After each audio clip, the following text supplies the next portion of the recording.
Eu quero falar sobre Davi e Jonatas, uma amizade descrita na Bíblia como símbolo de uma aliança que fazemos uns com os outros. A igreja é estabelecida em cima de alianças. Eu acho muito interessante quando no passado o país se desviava, Israel se desviava de Deus, Deus levantava um líder, por exemplo, um rei como Joás, que fazia uma aliança do povo com Deus, do rei com Deus, do rei com o povo. Ele queria que esta aliança fosse um entrelaçamento entre o povo para ser fiel ao seu rei, o povo e o seu rei para serem fiéis a Deus, uma aliança. A igreja é estabelecida em cima de alianças. O Novo Testamento nos lembra, e a gente tem que comemorar isto periodicamente, na ceia do Senhor, a nova aliança no sangue de Jesus.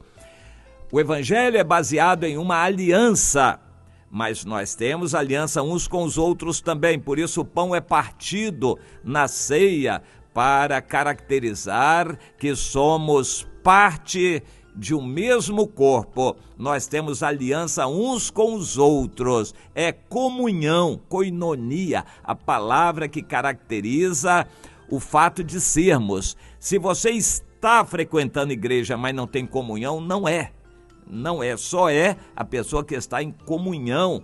A comunhão é ter aliança, ter compromisso. E este é um problema sério, porque cada vez mais pessoas querem ir às igrejas sem ter compromisso com ela. Alguns até para fugir da exigência de dar dinheiro, coisa parecida, que algumas igrejas exageram.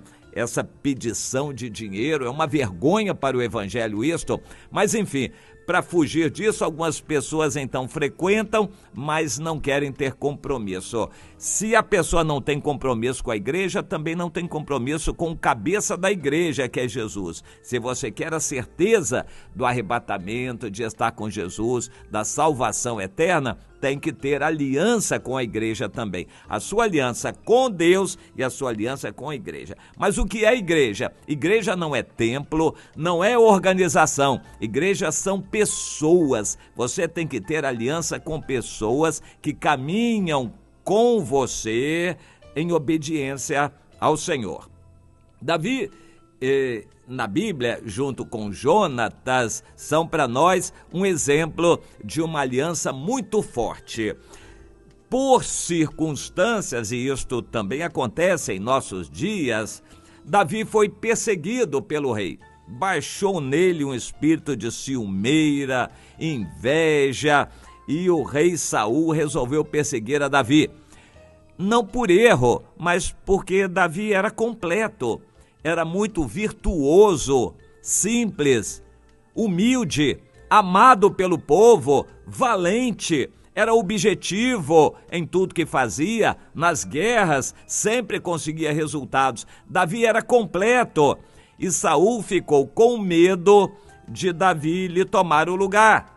Por causa disso, resolveu perseguir o Davi. Saul, o rei, resolveu perseguir a Davi.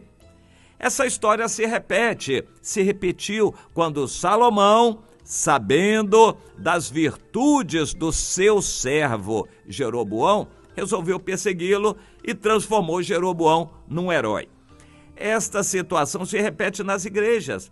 Líderes perseguem outros que podem lhe tomar o lugar ou disputar a sua liderança. Sempre essas histórias vão se repetir por causa da fraqueza humana, da carnalidade das pessoas.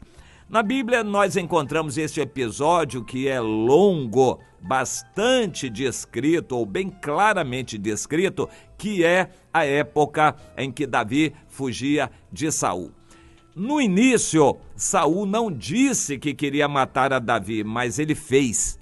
Ele tentou matar a Davi. Ele não falou, mas fez. Depois ele assumiu claramente e já falava para seus assessores e auxiliares que queria matar a Davi. Saul estava impregnado daquela vontade de matar a Davi. Inclusive falou para o filho, mas falou muito pouco. Na verdade, ele sabia da amizade de seu filho Jonatas com o Davi. E por causa disso ele procurava esconder certas informações de seu filho.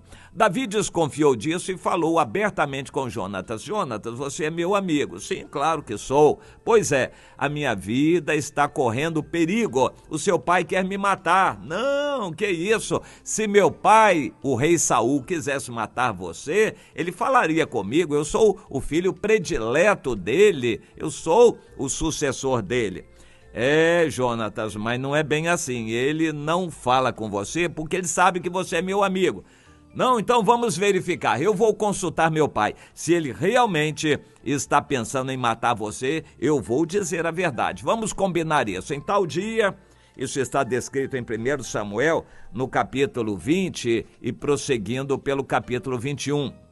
Eles combinaram.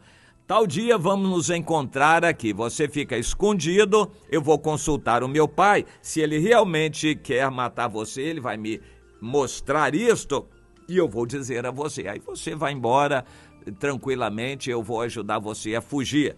Pois isso aconteceu.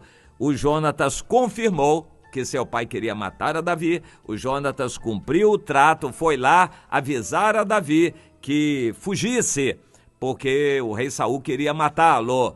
E se beijaram, choraram muito, confirmaram a aliança e a amizade, e o Davi se foi, e o Jonatas voltou. Interessante essa amizade. O Davi foi sem rumo, fugindo, sem comida, sem onde morar, sem ter o que fazer, uma situação dificílima, um fugitivo aqui na terra, um peregrino. E o Jonatas voltou para o palácio. Amizade interessante. O Jonatas voltou para o palácio para ficar à sombra do seu pai, que era o rei. E o Davi foi sem rumo.